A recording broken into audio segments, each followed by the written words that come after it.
Skardu TV के साथ मैं हूं मोहम्मद अली अंजुम। मौसीकी को रूह की ग़िज़ा कहा जाता है। आप जब कभी उदास होते हैं या कभी आप खुश होते हैं तो मौसीकी का सहारा लाज़मी तौर पर लिया करते हैं। आज हमारे साथ दो बहुत ही टैलेंटेड मौसीकार मौजूद हैं। जो रिवायती मौसीकी है गिलगित बल्तिस्तान की, वो पूरी दुनिया को अपनी जानिब अट्रैक्ट करती है, ख़ास तौर पर रबाब की आवाज़। जब कहीं दूर से भी आप रबाब की आवाज़ सुनते हैं तो खींचे चले आते हैं, और हमारा हाल भी कुछ ऐसा ही है। हमने दूर से रबाब की आवाज़ सुनी और रबाब का ये सुर हमें खींचकर यहाँ इन फनकारों के पास लेकर आए। दोनों की तरफ बढ़ते हैं, मुख्तसर तारुफ भी इनका आपसे कराए देते हैं। क्या नाम है हुजूर आपका? मंजूर आलम सर मेरा। मंजूर आलम साहब। और दूसरे हमारे दोस्त जरबाब पर हैं सदरुद्दीन। सदरुद्दीन। और आप दोनों कब से बजा रहे हैं और कब कहीं से आपने सीखा है? बहुत खूबसूरत आप बजाते हैं और सुर और ताल आपका बहुत मैच करता है, दोनों का फिज़िक्स भी काफ़ी हद तक सेम है। कहीं सीखा है या फिर अपने तय प्रैक्टिस करके आप यहाँ तक पहुँचे हैं? आपकी बड़ी मेहरबानी सर। तो ये हमने यहाँ ट्रेनिंग स्कूल है सर, वहाँ से हमने ट्रेनिंग किया है सर। तो ये तुम्बक और रुबाब का सर, तो इससे हम थोड़ा हमारा शौक़ था सर, शौक़ के मुताबिक हमने बस कोशिश की है सर। अब ये तुम्बक काफ़ी हद तक चेंज हो चुका है। हमने रिवायती तुम्बक तो देखा है, ये थोड़ा डिजिटल नहीं हुआ? ये सर इसको अफ़गानिस्तान में, ताजिकिस्तान में बजाया जाता सर। तो फिर यहाँ से ये वहाँ से पटी हो के यहाँ हमारे भी गिलगित में भी आजकल ये इसकी ट्रेन जो कल्चर आई है सर यहाँ बजाने की, तो इस हिसाब से आजकल ये चल रहा है सर। सही। तो हमारी देसी दफ भी होती थी सर, अभी ये दफ की जगह में ये तुम्बक चल रहा है सर। ठीक। सदरुद्दीन की तरफ हम बढ़ते हैं। सदरुद्दीन बहुत यंग है अभी। कौन सी क्लास में पढ़ते हैं? स्टडीज़ आपकी मुकम्मल हो चुकी हैं या जारी हैं? सर जी मेरा जो है ना 3 साल डिप्लोमा है और मेरा आखिरी साल रह गया है डिप्लोमा का। म्यूज़िक पढ़ रहे हैं? म्यूज़िक नहीं, खाली वो सिविल इंजीनियरिंग में। अच्छा, आप इंजीनियर बनने जा रहे हैं। तो एक इंजीनियर जो मशीनों के साथ अमूमन उलझा रहता है और मशीनें ही उसकी ज़िंदगी हुआ करती हैं, वो कैसे मौसीकी के आलात की मोहब्बत में गिरफ़्तार हुआ? सर जी ये बस बचपन से मेरा शौक़ था। अभी आपका बचपना ही है जनाब, बस जवान है जी आप। बस सर इसका शौक़ ही था, बस इसको जो है ना बजाते बजाते अभी तक इस मुकाम पे पहुंचा हूँ सर। सही। कितनी मोहब्बत है इस रुबाब से? बहुत ज़्यादा सर, रूह का कनेक्शन है सर ये। अच्छा, रूह का कनेक्शन है। रुबाब मतलब रूह से निकला है सर रुबाब। बहुत खूब। शायराना मिजाज है आपका। सर जी ये जब बजाते हैं ना तो बस अलग एहसास होता है सर। सही है सर। सही। तो हमारे सदरुद्दीन बहुत ही टैलेंटेड स्टूडेंट भी हैं। इंजीनियरिंग का आखिरी साल है इनका और इंजीनियर बनेंगे, और साथ साथ उन्होंने कहा रबाब से इन्हें मोहब्बत है और रबाब और इनका रिश्ता जो है वो रूह का है। तो हम भी कुछ रूह की ग़िज़ा चाहते हैं। कौन सी ट्यून हमें सुनाने जा रहे हैं? जुशम्मा बजाएंगे सर। चलें शुरू करें।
खूब सदरुद्दीन, बहुत खूब आपने बजाया। और इस तरह आपने कहा था इब्तदाइये में कि ये रिश्ता दर हकीकत रूह का होता है और मौसीकी की जो धुन है अमूमन रूह को छेड़ लेती है। कोई ऐसी धुन जिसे आप अमूमन बजाते हों और बहुत ज़्यादा बजाते हो, कौन सी धुन है? तुम चले आओ पहाड़ों की कसम है सर। हाँ बिल्कुल, और इस ट्रैक से जो जज्बाती लगाव है गिलगित बल्तिस्तान की आवाम को वो बहुत ज़्यादा है।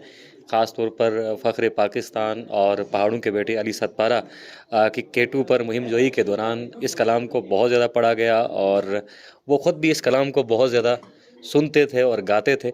तो चलें, आज चूँकि हमारे पास वक्त मुख्तसर है, आखिरी पेशकश के तौर पर हम ये खूबसूरत ट्यून जो है सदरुद्दीन और हमारे भाई मंसूर, इन दोनों की तरफ से और पूरे गिलगित बल्तिस्तान की तरफ से फ़ख्र पाकिस्तान फ़र्जंद कोहसार जनाब मोहम्मद अली सतपारा मरहूम के नाम करते हैं।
बहुत शुक्रिया सदरुद्दीन और मंसूर भाई। वक्त हमारे पास बहुत कलील है और आप दोनों के गोशे गुजार करूँगा कि मेरी ज़िंदगी है नगमा, मेरी ज़िंदगी तराना और मैं सदाए ज़िंदगी हूँ, मुझे ढूंढ ले ज़माना। मौसीकी यकीनन रूह को ताज़ा कर देती है और आज आप दोनों अहबाब का और ख़ुसूसी तौर पर गिलगित बल्तिस्तान के मारूफ तजारती और कारोबारी शख्सियत जनाब जलालुद्दीन भाई का और सरीना होटल का शुक्रगुजार, सरीना होटल के शुक्रगुजार हैं जिन्होंने ये अपॉर्चुनिटी हमें फराहम की। अपने मेज़बान मोहम्मद अली अंजुम को इजाज़त दीजिए। ज़िंदगी रही तो किसी और प्रोग्राम के साथ दोबारा ज़रूर मुलाकात होगी। अल्लाह हाफ़िज़ व नासिर।